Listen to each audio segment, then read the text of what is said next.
আজকের রেসিপি কটকটি ভাজা, একদমই পারফেক্ট, ঠিক যেন দোকানের মতো। নমস্কার বন্ধুরা, মায়ের ছোট্ট রান্নাঘরে আপনাদের সকলকে স্বাগত জানাই। তো প্লিজ ভিডিওটিতে একটি লাইক দিয়ে ভিডিওটা শেষ পর্যন্ত দেখতে থাকুন। তো প্রথমেই আমি কটকটি বানানোর জন্য এখানে 1 বাটি পরিমাণ নিয়ে নিচ্ছি ময়দা, দিয়ে দিলাম পরিমাণ মতো লবণ, আর দিয়ে দিচ্ছি কালো জিরে, আর এখানে আমি দিয়ে দিচ্ছি চিনির পাউডার। এখানে আমি 2 চামচ পরিমাণ চিনি গুঁড়ো করে পাউডার করে নিয়েছি। আর আমি দিয়ে দিচ্ছি এই ছোট চামচটা দিয়ে 4 চামচ পরিমাণ সাদা তেল। এখানে তোমরা ঘিও দিতে পারো, আর চামচটা যদি বড় হয় তাহলে তোমরা 2 চামচ পরিমাণ এখানে তেল দিয়ে দেবে তোমাদের ময়দার পরিমাণ অনুযায়ী। তো এবার আমি সমস্ত কিছু ভালো করে ঘষে ঘষে ময়াম দিয়ে নিচ্ছি। ময়ামটা যেন একদম পারফেক্ট হয়। তো সেটা কিভাবে বুঝবে যে পারফেক্ট হয়েছে কিনা? হাত দিয়ে এভাবে একটু মুঠো করে দেখবে। যদি মুঠোটা এরকম একটা শক্ত মতো মুঠো তৈরি হয় তাহলে বুঝে নেবে যে ময়ামটা একদমই ঠিকঠাক আছে। তারপর আমি এর মধ্যে একটু একটু করে জল দিয়ে ভালো করে একটা ডো বানিয়ে নিচ্ছি।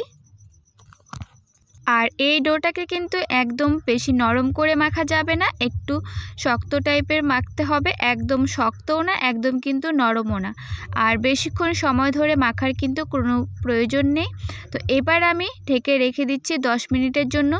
তো বন্ধুরা, 10 মিনিট পর ফিরে এলাম। এবার আমি এই ডোটা থেকে কটকটিগুলোকে বানিয়ে নেব। আর কিভাবে বানাতে হবে, কতটুকু মোটা রাখতে হবে, তো ভিডিওটা তোমরা কেউ স্কিপ করবে না, ভিডিওটা ভালো করে দেখতে থাকো। তো দেখতে পাচ্ছ এক বলের মতো করে নিয়েছি। এবার আমি এর উপরে একটু ময়দা ছিটিয়ে ভালো করে প্রথমে বেলে নেব।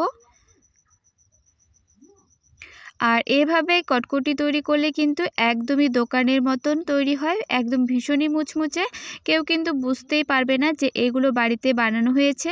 তো আমি তোমাদেরকে দেখিয়ে দিলাম কতটা কিন্তু মোটা রাখতে হবে। তো এবার আমি একটা ছুরির সাহায্যে এই কটকটিগুলোকে বানিয়ে নিচ্ছি।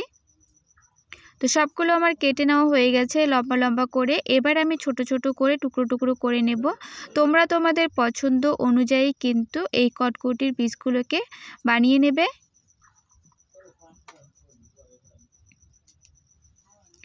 আর এভাবে এই কটকটিগুলো তৈরি করে কিন্তু তোমরা অনেক দিন পর্যন্ত, 2 মাস 3 মাস পর্যন্ত কিন্তু সংরক্ষণ করে খেতে পারবে। তো আমার সবগুলো কিন্তু প্রায় কাটা হয়ে গেছে। তো বন্ধুরা, দেখতেই পাচ্ছ আমার কিন্তু সবগুলো কটকটি বানিয়ে নেওয়া হয়ে গেছে। তো এবার আমি একটা প্লেটে উঠিয়ে নিচ্ছি সবগুলো। আর এইদিকে আমি একটা কড়াইতে কিছুটা পরিমাণ তেল বসিয়ে দিয়েছি। তেলটাকে ভালো করে গরম করে নিয়ে এবার আমি দুটো দিয়ে চেক করে নিলাম যে তেলটা ঠিকঠাক গরম হয়েছে কিনা। আর অতিরিক্ত কিন্তু তেলটাকে গরম করে দেওয়া যাবে না এই কটকটিগুলো, তাহলে কিন্তু তাড়াতাড়ি ভাজা হয়ে যাবে আর ভেতর থেকে কিন্তু কাঁচাই থেকে যাবে। তো একদমই মিডিয়াম আছে, লো টু মিডিয়াম আছে কিন্তু এই কটকটিগুলোকে ভেজে নিতে হবে।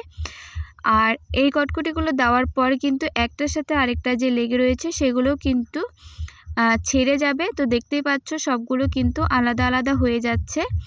তো এভাবেই আমি বেশ কিছুক্ষণ সময় নিয়ে কিন্তু লাল লাল করে ভেজে নিয়েছি কটকটিগুলো। তো এবার আমি উঠিয়ে নিচ্ছি। গ্যাসের আঁচটাকে কিন্তু একদম বাড়ানো যাবে না, একদম লো রেখেই কিন্তু এই কটকটিগুলোকে ভেজে নিতে হবে। তো আমার কিছুটা ভেজে নেওয়া হয়ে গেছে, আবারও আমি বাকিগুলো দিয়ে দিচ্ছি।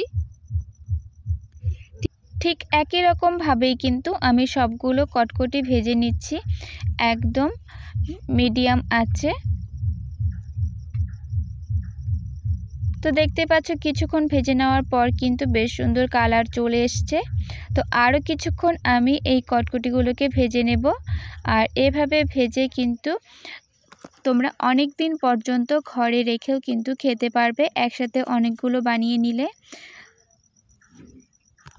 তো আমার সবগুলো কিন্তু ভেজে নেওয়া হয়ে গেছে আর বেশ সুন্দর কালার চলে এসছে। এবার আমি এই কটকটিগুলোকে নামিয়ে নিচ্ছি। তো এবার আমি এই সব কটকটিগুলোকে একটা প্লেটে সার্ভ করে দেখাচ্ছি। আর এবার তোমরা শব্দটা শুনে নিশ্চয়ই বুঝতেই পারছো যে কটকটিগুলো কতটা মুচমুচে হয়েছে। তো আজকের এই কটকটির রেসিপিটা তোমাদের কাছে কেমন লেগেছে অবশ্যই কিন্তু কমেন্ট করে জানাবে। ভালো লাগলে একটি লাইক করবে, আর অবশ্যই আমার চ্যানেলে নতুন বন্ধুরা এসে থাকলে অবশ্যই আমার চ্যানেলটাকে কিন্তু সাবস্ক্রাইব করে পাশে থাকবে, আর একটি হলেও কিন্তু ভিডিওটা শেয়ার করে দেবে। তো ভিডিওটা শেষ পর্যন্ত দেখার জন্য সকলকে অসংখ্য ধন্যবাদ।